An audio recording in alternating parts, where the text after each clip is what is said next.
Bismillahirrahmanirrahim. Assalamualaikum warahmatullahi wabarakatuh.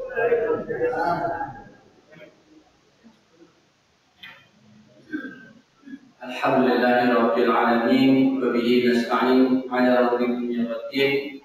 Wassalatu wassalamu ala asrofil anbiya'i wal mursalin wa ala alihi wa sahbihi ajma'in. Amma ba'du.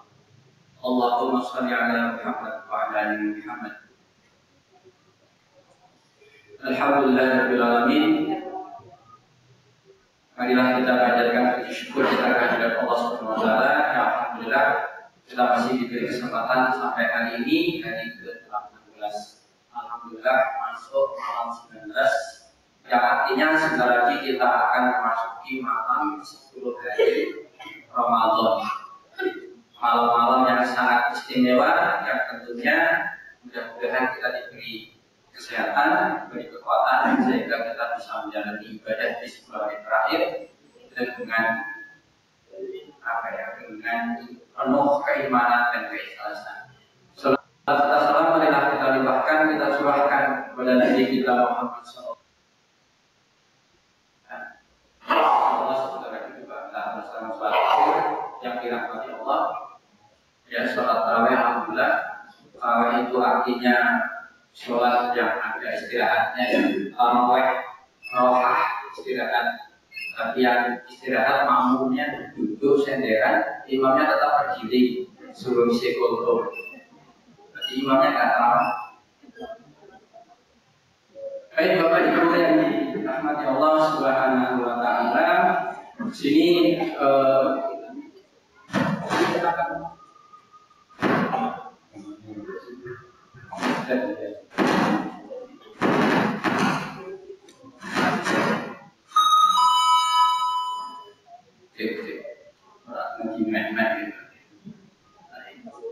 kita akan memasuki malam 10 hari terakhir di bulan Ramadan. Yang di malam itu adalah malam yang sangat istimewa, yang di malam itu ada namanya malam Lailatul Qadar. Saya dari kemarin membaca artikel dari guru saya di pondok pesantren. Dari saya membaca artikel itu, kalau saya jadi kepingin mungkin sedikit kasih pembahasan tentang malam Lailatul Qadar dari artikelnya beliau.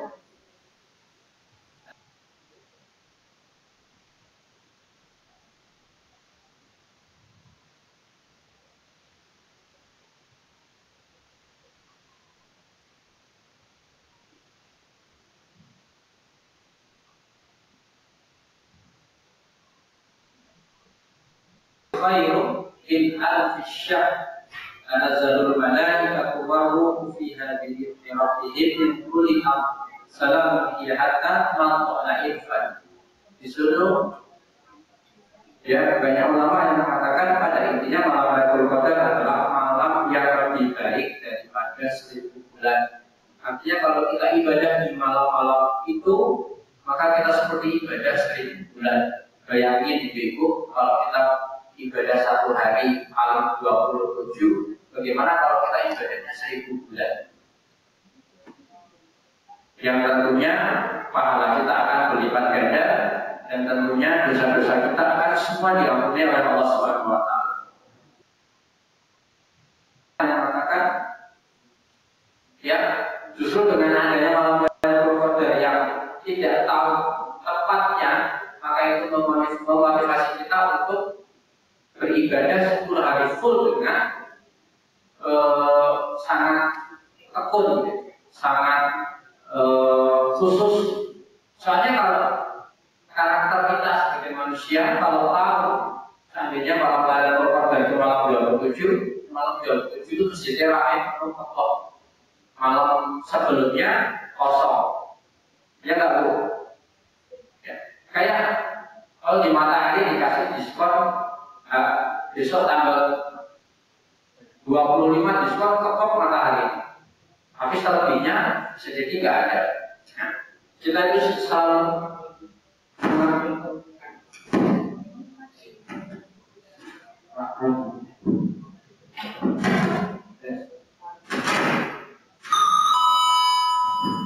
boleh disenggol kamu. Maka seorang bacakannya. Syekh Maulana bin Saleh Al-Utsmani, seorang ulama terkemuka abad ke-20, menjelaskan bahwa Lailatul Qadar terjadi pada 10 malam terakhir Ramadan. Beliau mengutip pendapat Ibnu Hajar Al-Asqalani dalam Fathul Bari. Dalam kitab Fathul Bari yang mengatakan bahwa Lailatul Qadar tidak tetap pada satu malam tertentu, melainkan berpindah-pindah dari tahun ke tahun. Hal ini sesuai dengan sunnah Nabi Muhammad SAW yang menunjukkan bahwa Lailatul Qadar bisa terjadi pada malam 21, 23, 25 ataupun 27, bahkan bisa 29. Bahkan tidak menutup kemungkinan malam-malam genap. Mengapa malam Lailatul Qadar berpindah-pindah?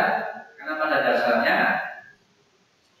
Allah menginginkan kita untuk benar-benar beribadah, bukan hanya sekedar kita beribadah karena mengharapkan Lailatul Qadar. Karena pada intinya kita disuruh beribadah hanya mengharapkan pahala dan keridhaan Allah Subhanahu wa Ta'ala. Maka dari itu banyak ulama yang mengatakan bahwa Lailatul Qadar berpindah-pindah setiap tahun, tidak pasti, tidak selalu. Ada yang mengatakan malam 27, ada yang mengatakan malam 29, tapi kebanyakan ulama mengatakan pada intinya ada di 10 hari terakhir. Maka Bapak Ibu yang dirahmati Allah, sebentar lagi kita masuk ke 10 hari terakhir itu, maka marilah kita ibadah kita, sholat kita, infak, zakat, semua yang kebaikan itu kita. Muslim Rasulullah SAW bersabda, "An Abi Hurairah radhiyallahu anhu, anna Rasulullah SAW qala lailatul qadar lailatul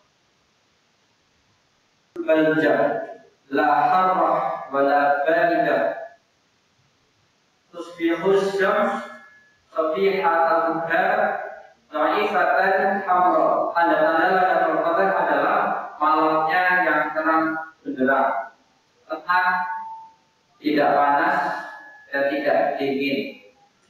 Dan pada pagi harinya matahari terbit tanpa sinar yang menyilaukan. Jadi berdiam diri di masjid, beribadah, banyak baca Al-Quran, banyak berzikir kepada Allah Subhanahu wa Ta'ala, memperbanyak sholat malam seperti sholat tarawih, sholat tahajud, dan witir, memperbanyak Al-Quran, memperbanyak membaca Al-Quran dengan bacaan yang tartil, benar, bukan sekedar buru-buru, bukan sekedar mengejar target saya harus hafal, tapi kalau bacanya ngobrol itu sebenarnya percuma Bapak Ibu.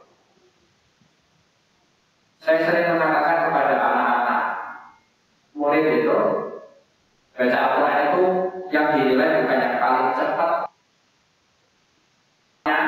bukan yang paling cepat-cepatan, tapi adalah yang paling dinilai adalah yang terpenuhi hak huruf. Di Al-Quran itu ada huruf, ada makhrajul huruf, ada sifatil huruf, ada tajwid, dan itu harus semua terpenuhi. Kalau kita bacanya buru-buru, cepat-cepat, biasanya itu semuanya hilang. Maka bacalah dengan tartil, wa'atilil Qur'ana tartilan, pelan-pelan sesuai dengan tajwidnya. Dan berikutnya adalah kita berdoa kepada Allah, memohon ampunan rahmat. Dan ada doa yang diajarkan oleh Nabi Muhammad SAW, yaitu doanya, insya Allah kayaknya sudah hafal, saya Allahumma innaka afuwun tuhibbul afwa fa'fu anni. Fa'fu anni itu kalau kita doa sendiri. Kalau kita doanya bareng-bareng, fa'fu anna.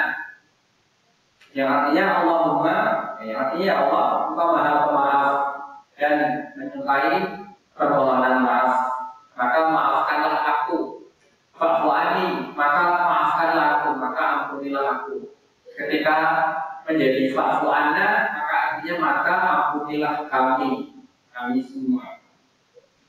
Maka Bapak Ibu yang dirahmati Allah, dengan adanya malam Lailatul Qadar yang penuh misteri, ya, yang tidak tahu kapan